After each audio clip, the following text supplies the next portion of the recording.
It's important to take your time with the focus pad training. Now, what we've demonstrated are just some of the fundamentals that you might pick up. Panther Productions, by the way, has a series of videotapes on the focus pad training by Manny Severio.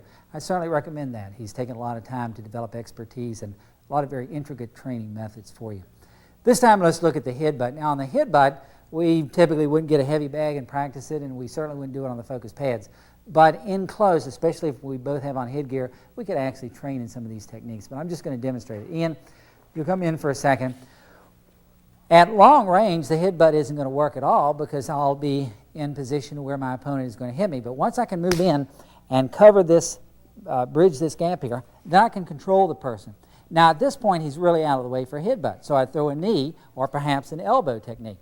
If I happen to move in and he wasn't in so much of a karate stance, more of a straight stance, and I'm in position here, I can actually throw the headbutt. Now, I don't want to throw the headbutt when his head is forward like that, because what's going to happen, I'm going to hit the top of his head. That's going to hurt me. So I've got to get that head back out of the way.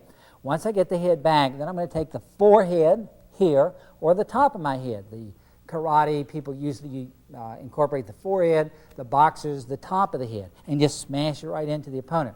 So if I'm going to use the headbutt, I want to get that head back so that I make sure that I'm hitting all this soft tissue in here and I'm not going to do any damage to myself. And then bam, I'm going to have a very powerful technique. If I happen to be on the corner like this, I can actually take the side of my head and smash into this soft tissue here, and that too is going to be a very effective technique for me. So if I want to incorporate the headbutt, I want to use as my first principle to get his head back. Now I can do that by just taking my shoulder, as a typical boxer does, and knock the head back. Give me a left lead, would you? Okay, so if I were in a boxing type of stance, I'd easily take this bicep or shoulder here, knock that head back, and then pow, I'm ready to throw that headbutt right in like that. If the head is forward, then I'm not going to be in a good position to throw a headbutt. At this point, I'm going to throw a knee, for example. I'm going to move him around. I'm going to throw an elbow. But if I can get that head back, then I can throw the headbutt in. Get the head back, then I'll throw the headbutt in.